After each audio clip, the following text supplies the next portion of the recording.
Salut tout le monde et bienvenue sur un nouvel épisode de Shake Things Up with MP. J'espère que tu vas bien. On est présentement le matin pour moi, il est 7h30 à peu près. Ce matin-là, dans cet épisode, ce que je voulais vraiment te parler en premier, c'est pourquoi j'ai décidé de changer de nom. OK? En fait, c'est super simple, c'est parce que dans la vie de tous les jours, je suis vraiment une personne qui a une force, un don, appelle ça comme tu veux, de changer les perspectives des gens à partir de paroles, à partir d'exemples, à partir d'histoires. Puis, dans la vie, j'ai tout le temps été le genre de personne qui brassait les gens, en fait. Toujours avec amour, mais qui dit les vraies choses. Et vraiment, je trouve que ce titre de podcast-là me correspond beaucoup plus parce que ça va beaucoup plus avec ma vraie nature, en fait, qui est de ne pas passer par quatre chemins pour te dire qu'est-ce que je pense et aussi t'aider justement à faire un switch de perspective en seulement un épisode pour complètement changer ta réalité. Fait que j'espère que tu es aussi excité que moi. J'ai plein de choses à te dire ce matin. Euh, en fait, dans cet épisode-ci, donc on va rester avec ce matin, peu importe le moment à lequel tu écoutes ce podcast, tout est parfait. Donc, le titre du podcast d'aujourd'hui, là, ça va être un peu un méli-mélo, mais je sais que je veux te parler d'émotions, de jugement, de changement aussi, de désir, en fait, de vouloir tellement réussir que tu es prêt à sacrifier une partie de qui tu es. Fait que toutes ces choses-là. Fait que je vais commencer par te dire, premièrement, que dans les derniers mois, j'ai beaucoup essayé de m'adapter, en fait, à qu'est-ce qu'on me disait de faire pour pouvoir avoir du succès, ce qui m'a quand même éloigné de ma vraie nature. Puis, de plus en plus, ces temps-ci, je suis en train de revenir vraiment à qui je suis, la Marie-Pierre que j'aime, la Marie-Pierre que je connais, la Marie-Pierre qui recule devant rien pour atteindre ses objectifs. Puis ça me rend extrêmement fière. J'ai l'impression enfin de toucher à quelque chose qui est moi, qui est ma magie. Puis c'est vraiment, vraiment excitant. Là, en plus de ça, pour ceux qui le savent, ce podcast-là était censé sortir la semaine passée. Mais malheureusement, j'ai passé la semaine à me juger carrément. J'ai enregistré tellement d'épisodes, là. J'ai regardé les épisodes, puis j'étais comme, non, non, ça, c'est pas assez bon. Non, tu parles pas assez bien. Non, t'as trop rien à dire. Puis, tu sais, le pire dans tout ça, là, c'est que le podcast, c'est vraiment ma plateforme préférée. Puis là, je me jugeais, tu parles pas assez longtemps, ton épisode sera pas assez long, t'as pas assez de contenu, t'expliques pas assez des choses, et blablabla. Puis là, je me suis demandé, qu'est-ce qui fait que je me mets cette pression-là? Je sais pas si vous le savez sur les réseaux sociaux, en fait, on va, mettons, un petit peu plus en profondeur dans le marketing, on te dit de te placer en expert. Mais moi, personnellement, j'ai un malaise avec ça, vraiment un grand malaise, parce que pour moi, la vie, c'est un apprentissage constant. Je ne serai jamais, en fait, peut-être un jour, proche de la mort, je vais être une experte, mais même là, j'ai l'impression que on a toujours quelque chose à apprendre. Puis quand on travaille ensemble, toi puis moi, puis qu'on a des occasions de se rencontrer, je ne pense pas que j'en sais plus que toi, en fait. Pour moi, l'expert de toi, c'est toi, premièrement. Fait que ça me mettait un petit peu un malaise, en fait, de me placer en tant qu'expert quand j'ai cette croyance-là. Puis non seulement ça, c'est que je sais pas tout. Je sais pas tout. Fait que ça serait prétentieux de dire que je suis une experte. Pour moi, je suis pas une experte, je suis une accompagnatrice, je suis une personne avec qui tu apprends, on grandit ensemble, on co-crée quelque chose. Puis pour moi, c'est super important de dire ça. Puis dans le fond, le fait de me placer en expert me mettait dans un malaise que je me mettais de la pression parce que je pensais que je devais être parfaite. Fait que ça, c'est une autre chose, le syndrome du perfectionniste. Je ne sais pas s'il y en a parmi vous qui l'ont, mais le syndrome du perfectionniste, ça comporte deux peurs. La peur de se tromper, puis la peur d'avoir l'air ridicule. Donc moi, là, la peur de tromper, là, la peur de me tromper, là, si tu savais le nombre de fois que ça m'a empêché de faire des choses. Puis c'est tellement idiot parce qu'en fait, de faire ces choses-là, c'est ça qui te permet d'apprendre, c'est ça qui te permet de grandir. Donc, si tu restes dans ton Hey, je dois être parfaite et je ne dois pas faire d'erreur, ben, tu n'apprendras jamais et tu ne prendras jamais le chemin, en fait, que tu veux prendre. Tu vas tout le temps rester à la même place, tu vas tout le temps te bloquer. Puis là, c'est exactement ça que j'étais en train de me faire. En fait, j'étais en train vraiment de m'empêcher d'enregistrer un épisode de podcast qui est vraiment mon médium préféré. Puis pourtant, mes premiers podcasts, là, je me suis jamais empêchée de rien dire. Ça faisait pas de sens ce que je disais, mais ça faisait du sens pour ceux qui l'écoutent clairement. Ça fait du bien de dire ça ce matin.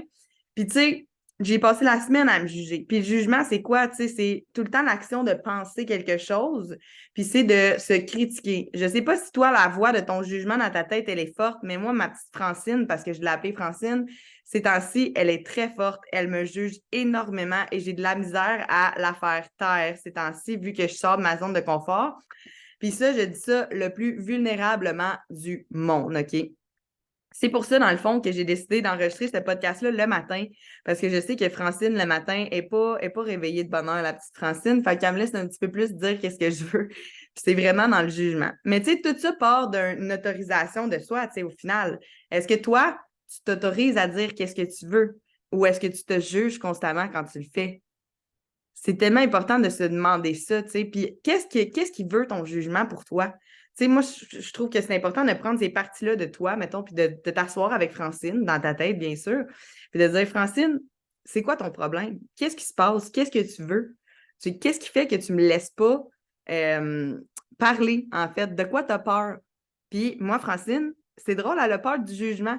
Mais ce qui est le plus intéressant dans cette pensée-là, c'est qu'elle-même, elle se juge et elle a peur du jugement. Et dans le fond, c'est de notre jugement à nous qu'on a peur. Tu sais, les autres, là, on s'en fout de ce qu'ils pensent dans le fond. C'est tout dans notre tête. Puis, tu sais, une chose que Tony Robbins dit, c'est vraiment que, dans le fond, là, les gens sont tellement occupés à penser à leur propre vie, OK, qu'ils n'ont pas le temps de penser à toi, ils n'ont pas le temps de te juger. Puis ceux qui le font, ben ils jugent tellement eux-mêmes que, dans le fond, ils font juste projeter leur souffrance sur toi. Je vais te donner un exemple. Hier, j'étais sur TikTok, dans le fond, puis j'ai commencé beaucoup à tirer des cartes sur TikTok et tout pour le plaisir, en fait. Si jamais ça vous tente de venir me rejoindre, j'ai tout le temps des lives. Marie.pierre-larin. Puis, dans le fond, c'est ça. Il y a une madame, OK, une madame âgée. Moi, j'en revenais pas. OK, une madame quand même âgée, quand même, qui avait l'air chill. Elle est venue sur mon live, même pas de bonjour, même pas rien, toutoune. Je suis là, moi, la joke que j'ai eue dans la tête, c'est toute une conne, toutoune. Mais bref, je ne veux pas renvoyer la haine à la haine. Puis là, je me suis dit, je vais lui laisser une chance, tu sais. Toutoune, ça peut être affectueux aussi. Elle me dit, j'ai dit, pourquoi tu dis ça? Elle dit, ben parce que tu l'es. OK, toi, être un adulte responsable, ben, puis tu viens commenter sur le live des autres pour les bitcher. What the fuck? Puis tu sais, dans le fond, TikTok m'a vraiment permis de me créer une carapace par rapport à ça. Parce que sur TikTok, dans le fond, je me suis fait traiter de charlatane, de voleuse, d'abuseuse, etc. Puis, tu sais, au début, ça m'a fait quelque chose, je te mentirais pas, je me suis remis en question, puis je me suis dit, mon Dieu, tu sais, comment ça que les gens pensent ça de moi? Mais dans le fond, c'est moi qui pensais ça de moi au début. Fait qu'il a fallu que j'aille faire un petit travail de croyance, puis que j'aille voir c'est quoi mon intention avec tirer des cartes sur TikTok. Est-ce que c'est justement crosser les gens ou c'est vraiment d'aider quelqu'un et de changer la vie de quelqu'un? Tu sais, moi, je prends vraiment ça au sérieux quand je te dis que, dans le fond, je veux t'aider à changer ta vie. Jamais je vais faire quelque chose qui va te faire du tort ou quoi que ce soit, puis je le sais. Puis je connais mes intentions au plus profond de moi, OK? Puis à partir de ce moment-là, à partir du moment où est-ce que j'ai compris, dans le fond, que toutes mes intentions étaient bonnes, puis toutes mes intentions étaient belles, j'ai été capable de lâcher le jugement que j'avais sur moi par rapport à ça, de juste avoir du plaisir. Je te mentirais pas que parfois, tu sais, ça peut être challengeant pour le système nerveux de se faire insulter en live ou de se faire pitcher des roches. Mais plus tu t'habitues à ça, plus je me fous de la critique, plus je me fous de ce que les autres ont à penser, en fait. Mais là, dans le fond, je suis rendue dans mon propre discours à me juger. Puis je me rends compte de plus en plus que le jugement des autres, ben, c'est le jugement que j'ai par rapport à moi et vice-versa. Fait que pour revenir à la fille, dans le fond, qui me traitait de toutoune, en fait, mais elle aussi était toutoune. Puis tu sais, je veux dire, toutoune, pour moi, je trouve pas que c'est méchant. C'est juste que je trouve que ça n'a pas sa place. Tu sais, elle aurait pu me dire à la place, hey, t'as donc bien des beaux yeux, t'as donc bien un beau sourire, hey, bravo, t'es fine. Je sais pas, ou genre, merci de faire ça pour les gens. Mais dans le fond, j'ai juste compris que c'était de l'incompréhension par rapport à ça. Puis c'était aussi beaucoup de haine par rapport à elle-même, qui était tellement pas capable de gérer, qu'elle pitchait partout autour d'elle. Fait que ça, je vais juste prendre une gorgée de thé, j'ai soif. Fait que là, madame, mais on s'en fout finalement. Mais, tu sais, dans le fond, c'est important de regarder c'est quoi le discours que tu tiens envers toi. Est-ce que ce discours-là, il est bienveillant? Est-ce qu'il est rempli d'amour ou il est critique? Puis, tu sais, ce discours-là, il vient de où? Souvent, la voix qu'on a dans notre tête, qui est la voix de notre ego, en fait, ben, ou de notre petit pug, que j'appelle affectueusement parce qu'il jappe fort, mais il ne mord pas, l'ego. Mais cette voix-là, c'est une voix avec laquelle on a grandi. Okay? Puis souvent, dans le fond, c'est pas la faute de nos parents, ils ont fait du mieux qu'ils pouvaient avec ce qu'ils avaient, mais souvent, nos parents ont la même voix ou pire. Mais c'est une voix avec laquelle on a grandi. Donc, si ça peut t'aider, dans le fond, retourne voir dans ton enfance comment tu te faisais dire les choses. C'était quoi, dans le fond, la manière de tes parents de te communiquer l'éducation, si on peut, parce que pour ma part, je sais que, dans le fond, le fait de me dire qu'est-ce que j'avais à corriger, ça part d'une intention de on veut ton bien. Puis, je sais que parfois, c'est dur à accepter ce genre de choses-là parce que tu es comme, My God, tu voulais mon bien, mais tu me fais vraiment souffrir. Mais c'est que tout le monde offre quelque chose, dans le fond, qu'ils connaissent. Ils ne peuvent pas offrir autre chose qu'ils n'ont jamais connu finalement. Fait que retourne voir, dans le fond, dans ton enfance, comment tes parents, dans le fond, ils te parlaient, ils t'encadraient. Quand ils survenaient une situation, comment ils t'accueillaient? Est-ce que, dans le fond, il n'y avait pas l'espace pour t'accueillir? Peut-être parce qu'il y avait un système nerveux dérégulé? Peut-être parce qu'il était overwhelmed par la vie? Peut-être parce qu'il n'était pas présent non plus? Peut-être que, dans le fond, tu as vu tes parents se parler puis tu as juste copié ça. Juste à retourner voir à ce moment-là dans ton enfance comment ça se passait pour toi puis comment tu te faisais parler. Ça va t'aider énormément à comprendre d'où vient ton jugement. Il faut juste que tu te rappelles que le jugement, c'est une projection d'une douleur à l'intérieur de soi sur l'autre. OK? Parce que dans le fond, c'est super important que tu comprennes que ça ne t'appartient pas. Puis si ça te fait de la peine ou si tu te sens touché par ça, ben va voir pourquoi ça te fait de la peine, puis pourquoi tu te sens touché par ça, puis va revalider avec tes intentions, en fait. C'était quoi mes intentions par cette action-là avant de me juger? Puis après ça, tu vas être capable de te défaire du jugement des autres. OK? Alors voilà. L'autre chose que je voulais te parler aujourd'hui, c'est les émotions. OK? Parce que j'ai eu une discussion vraiment intéressante avec ma mère. Je ne sais pas si tu as vu en fait la vidéo que j'ai faite sur la jalousie. OK? Parce qu'il y a une de mes clientes, en fait, qui est venue me parler et qui me dit mais là, je suis pas fine, je suis vraiment jalouse. Là, je veux qu'on mette ça au clair right fucking now, tout le monde, OK? Puis là, on va shake things up à matin avec ça dans le jugement et les émotions parce que pour moi, c'est deux choses qui sont liées parce que le jugement crée des émotions et etc. Puis c'est souvent la petite voix dans ta tête qui te juge, dans le fond, qui crée des émotions. Parce que je sais pas si tu savais, mais dans tout, là, dans la vie, tu le vois sûrement pas, là, mais si tu écoutes mon vidéo sur YouTube, tu vas le voir. Mais dans la vie, tout part d'une pensée. Une pensée qui crée une émotion, qui amène une action, qui amène une réaction, si on veut. C'est la loi, c'est la loi de la vie, en fait, de comment c'est fait dans ton cerveau, OK? Fait que, dans le fond, là, les émotions, pour revenir à ma mère, dans le fond, elle me dit que mon vidéo sur la jalousie, c'était super intéressant parce que souvent, là, moi, je pense souvent à la religion catholique parce que moi, j'ai été élevée beaucoup à travers la religion catholique. Puis, j'ai rien contre cette religion-là, en fait, mais c'est vraiment pas pour moi. Mais tu sais, on disait que certaines émotions étaient bien ou mal. On les a classées dans un bien ou dans un mal. Puis souvent, on a chacun notre bien ou notre mal, en fait. Tout le monde a un bien et un mal différent, a des limites différentes. Bref, tout le monde est différent par rapport à ça. C'est sûr qu'il y a certaines choses similaires, par exemple, la jalousie qu'on parlait avec ma mère, qui peut être vue vraiment comme quelque chose de négatif. Mais en fait, là, on va mettre ça au clair tout de suite, il n'y a aucune émotion qui est bonne ou mauvaise. Pas la jalousie, pas la rancune, pas la peur, pas rien. Puis là, j'entends déjà les personnes qui me disent ouais, mais tu sais, ces émotions-là vibrent plus bas. Oui, mais on est des humains. À un moment donné, c'est normal de ne pas tout le temps être en train d'être dans l'illumination puis d'être des licornes et des arcs-en-ciel. Pour moi, c'est irréaliste. Je suis venue ici vivre une réalité humaine. Donc, c'est normal qu'il y ait des moments où est-ce que je sois en basse vibration parce que ces moments-là font en sorte que je peux aller en haute vibration. Tu sais, je ne suis pas un dieu bouddhiste. Fait que, bref, pour revenir à la jalousie, mais ma cliente est venue me dire, mais moi, je ne suis pas fine, tu sais, ma jalousie, j'ai pas d'affaire à ressentir ça. La jalousie, OK, on est à l'étape, on a eu une pensée, on a eu une émotion. OK, ça, c'est important que tu comprennes ça. On a fait l'étape 1 et 2 du pattern. Là, après ça, l'émotion, où est-ce qu'elle peut devenir, selon moi, bien ou mal, encore là, en parenthèse, parce que tout dépend de l'intention derrière ce que tu fais, parce que chaque humain a une intention positive derrière ce qu'il fait. Chacune des actions existe pour ton bien. Il n'y a rien que tu fais pour te faire du mal. C'est juste que tu fais avec ce que tu connais, finalement, OK?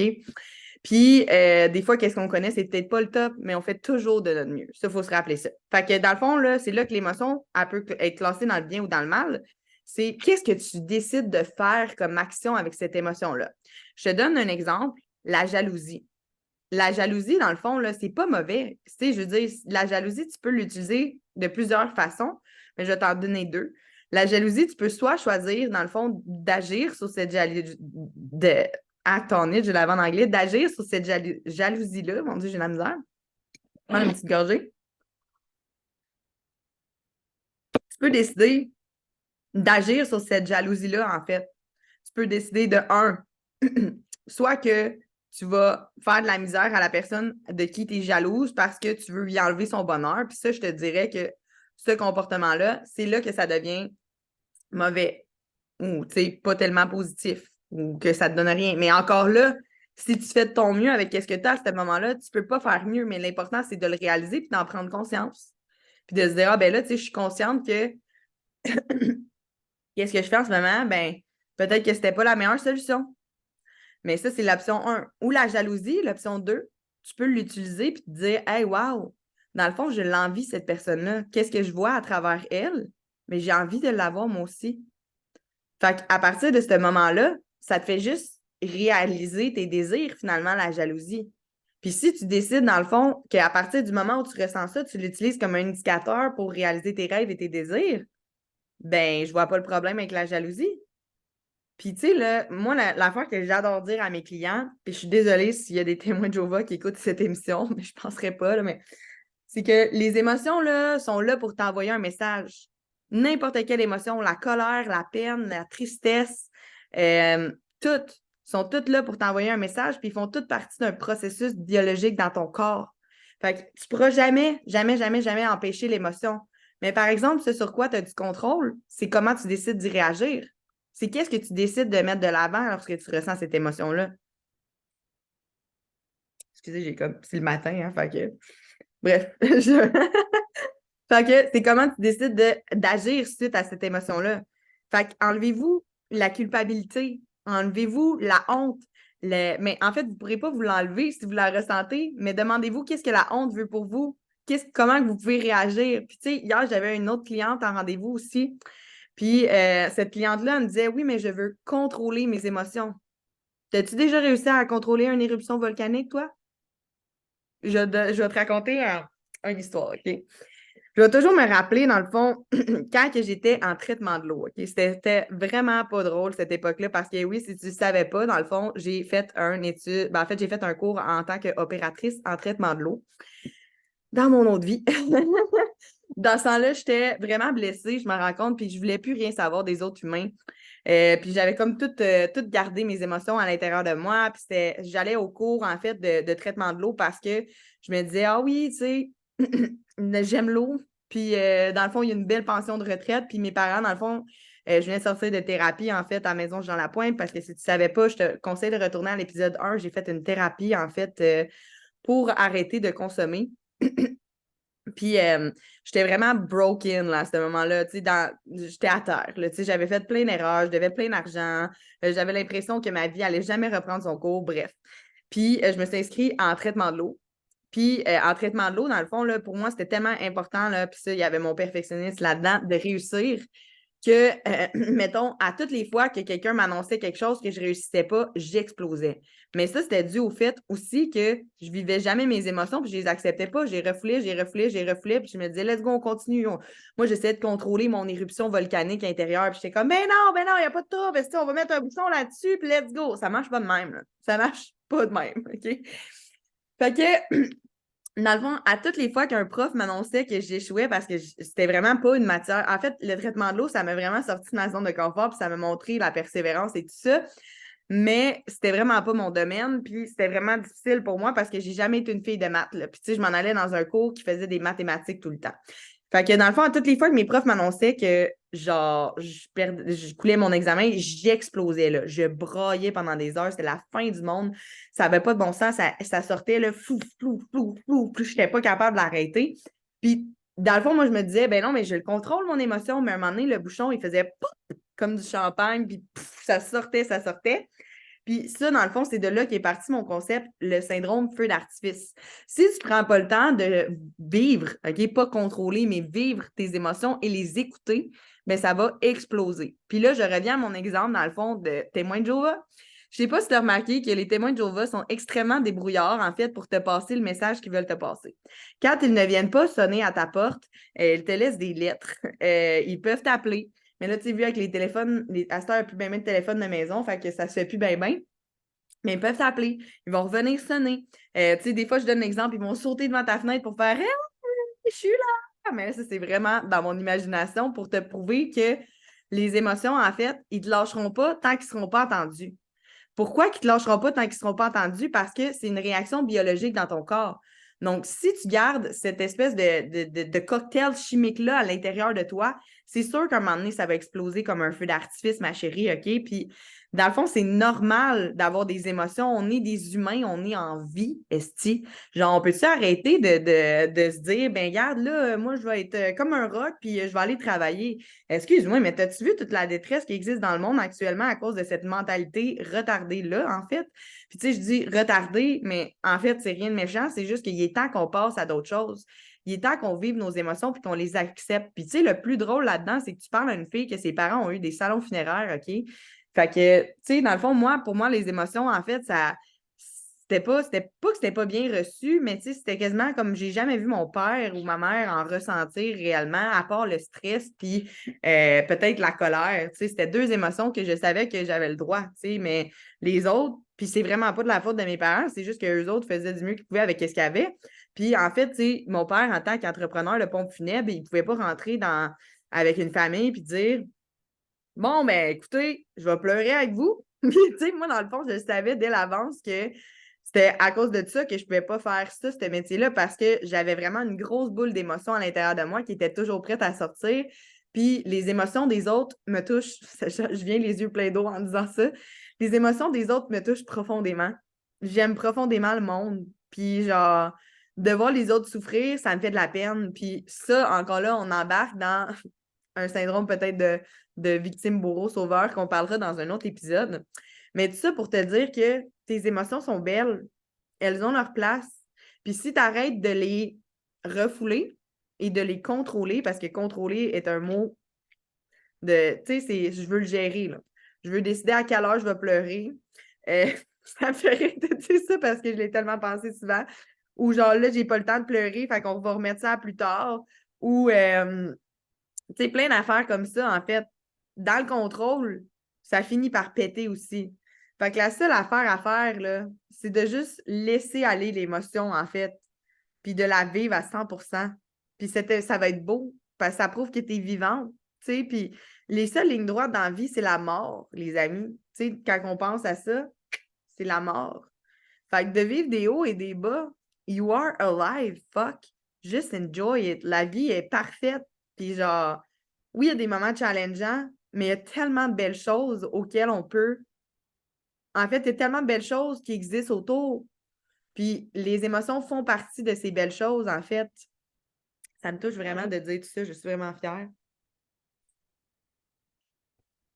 Tu sais, récemment, j'ai fait un gros changement dans ma vie. J'ai passé par-dessus un pattern de 10 ans. Puis j'avais peur, là, puis j'avais peur, puis je vous en reparlerai bientôt.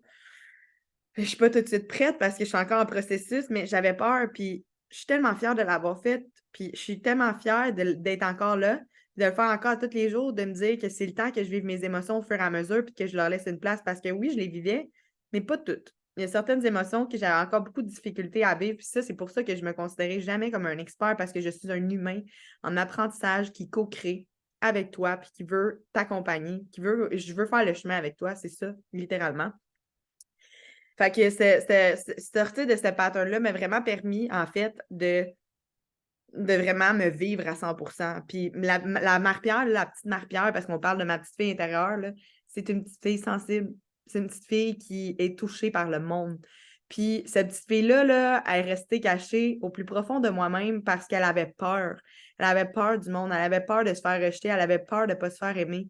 Mais au final, là, c'est qui se faisait pas aimer, puis c'est qui se faisait rejeter? C'est elle qui se faisait ça à elle-même. Fait qu'aujourd'hui, ben en fait, aujourd'hui, depuis un bout, j'ai décidé de la laisser vivre à 100%. Puis c'est pour ça que j'ai décidé aussi de changer mon podcast. Puis c'est pour ça aussi que j'ai décidé de réaligner toute ma vie parce que dans le fond, je peux être la fille intense, la fille passionnée, la fille émotive, la fille touchante, la fille qui apprend, la fille qui fait des erreurs, la fille vulnérable, la fille humble, la fille qui te montre c'est quoi la vraie crise de réalité dans sa vie comme dans la tienne, puis la fille à travers laquelle tu peux te reconnaître. Fait que voilà, c'est tout pour le premier épisode de Shake Things Up with MP. Je veux juste te dire que dans le fond, en ce moment, il existe 3 façons de travailler avec moi. Je vais terminer avec ça. Dans le fond, il y a le membership pétillant dans laquelle tu vas obtenir une capsule sur le perfectionnisme et sur les besoins fondamentaux. Puis à tous les mois, j'ajoute une capsule à ces 2 capsules-là. Dans le fond, tu vas avoir en plus de ça des défis pour te pousser à passer à l'action. Tout est disponible via mon lien. Dans le fond, c'est 22 c'est vraiment un groupe dans lequel j'ai décidé d'évoluer avec le groupe. Je veux qu'on co-crée ensemble, je veux qu'on s'adapte aux besoins de chacun, puis je veux vous pousser à passer à l'action. Sinon, dans le fond, jusqu'à la fin du mois de septembre, je le répète, donc je ne sais pas c'est quand que tu vas écouter ça, mais c'est important si ce n'est pas en septembre de comprendre que le membership pétillant est là, mais le prochain spécial que je vais dire, il va peut-être avoir changé. Donc, dans le fond, tu peux prendre aussi un bundle de 3 coachings avec moi pour 277 avec, dans le fond, le membership pétillant d'inclus dedans. Et la dernière façon de travailler avec moi, en fait, il y a 2 autres façons de travailler avec moi. Tu peux toujours aussi te procurer le journal pétillant que je te montre ici si tu écoutes sur YouTube, girl. Dans le fond, tu peux te le procurer, ça va t'aider à analyser tes émotions, ça va t'aider aussi à choisir d'autres états émotionnels parce que oui, une fois qu'on libère l'émotion qui est là, on peut choisir comment on veut se sentir avec ça, puis surtout choisir la pensée qu'on veut. Puis le journal pétillant, c'est vraiment un outil extraordinaire pour ça. Il est disponible via le lien dans ma bio. Et sinon, pour finir, j'ai encore les 3 mois de coaching. Toutes les informations sont disponibles dans ma bio. Sinon, tu viens m'écrire, puis ça va me faire plaisir qu'on jase ensemble. Sinon, si tu veux m'aider, partage cet épisode à tes amis, partage dans tes stories. Faites que tout le monde entende que Chris, il est temps qu'on se vive puis qu'on arrête de se juger. Alors voilà, merci d'avoir assisté au premier épisode de Shake Things Up avec MP. On se revoit très bientôt.